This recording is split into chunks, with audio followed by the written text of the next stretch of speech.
Hello students, this is Mohammad Sohail and you are watching me on YouTube. I will request all the students to please subscribe this channel so that you will get the notifications of the upcoming videos. And please don't forget to subscribe and like and comment on this particular video. Students, today we will discuss FIFO method of issuing materials. Student, I will discuss a very brief method under FIFO method, and I will explain some of the disadvantages and some of the disadvantages of this particular method of issuing materials. The first of all, FIFO method stands for first in first out. It is oftenly asked in the exam. First in first out is the full form of FIFO. It is a method of pricing of material issue in which the assumption is that the material which are received or bought first should be issued first from the store. ठीक है, and the remaining stock lying in the hands will represent the latest purchase. Whatever the closing stock is there, that will reflect the latest purchase, because in first in first out method, what we will purchase at first should be issued at first, so that the stock remaining at the with the storekeeper should be reflect the true and the current stock purchase. Okay, जो मैंने देखिए बच्चों, बहुत simple method है. इसका full form first in first out होता है. ऐसे मेथड में हम लोग क्या करते हैं, मटेरियल इस तरह से इशू करते हैं कि जो मैंने पहले ख़रीदा है उसी को मैं पहले इशू करता हूँ हम लोग. उससे क्या होता है कि जो हमारे स्टॉक में जो मटेरियल बचते हैं वो वही मटेरियल बचते हैं जो हम लोगों ने करेंटली परचेज़ किया है. इससे क्या होता है, स्टॉक को हम लोग मेंटेन करते हैं FIFO मेथड के ज़रिए. इसका बहुत सारे एडवांटेजेस भी है, डिसएडवांटेजेस भी, जो हम लोग अभी डिस्कस करेंगे. लेकिन याद रखिएगा, FIFO मेथड बहुत सिंपल है कैलकुलेट करना, ठीक है ना.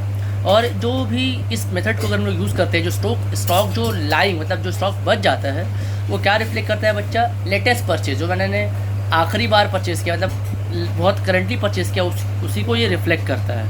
और ये बहुत ही फ्रिक्वेंटली पूछे जाते हैं एग्ज़ाम में FIFO मेथड से प्रैक्टिकल क्वेश्चन. बट अभी तो हम लोग थ्योरेटिकल पार्ट में हैं. जब मैं प्रैक्टिकल सम्स करूँगा तो आप सभी को इस चैप्टर्स के बारे में, से सम्स के रिलेटेड आपको बताते चलूँगा, ठीक है.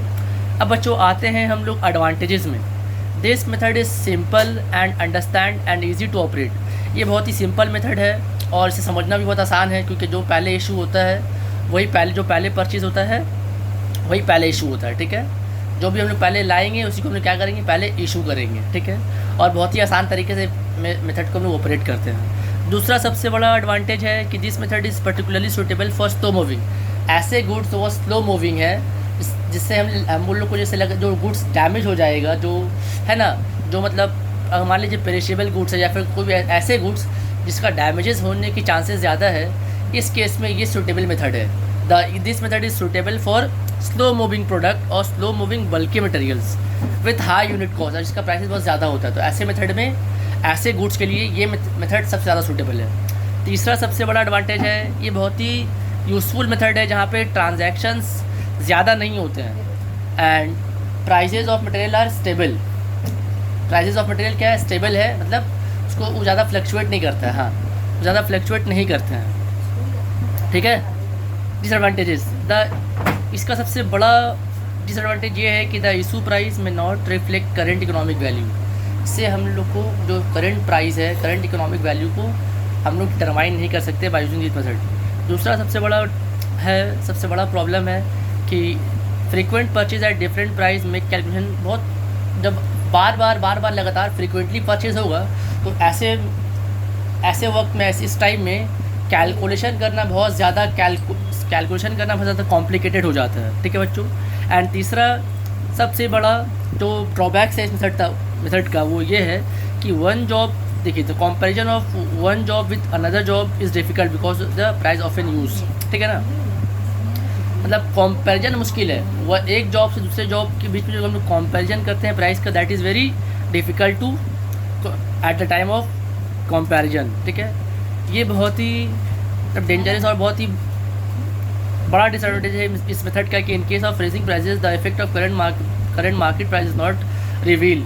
जब इन केस ऑफ करंट अगर प्राइस बढ़ता है तो उस केस में इसका जो करंट मार्केट प्राइजेस है अंडर FIFO मेथड हम लोग स्टॉक के प्राइस को करेक्टली रिवील नहीं कर सकते या डिटरमाइन नहीं कर सकते हैं। ठीक है बच्चों, तो जो भी करेंट मेथड होता है, करेंट मार्केट प्राइस होता है, वो इस मेथड के ज़रिए रिवील नहीं होता है। ठीक है, तीसरा मेथड क्या था, तीसरा पॉइंट क्या था डिसएडवांटेज की, the comparison of cost of one job with another job is difficult because price are often use. ठीक है ना, मतलब प्राइजेस को कंपैरिजन करने में बहुत प्रॉब्लम हो जाती है between one job to another job. ठीक है बच्चों, ये बहुत ही सिंपल और बहुत आसान तरीका था याद करने का। मैंने बहुत ही ब्रीफ तरीके से ये नोट्स तैयार किया है।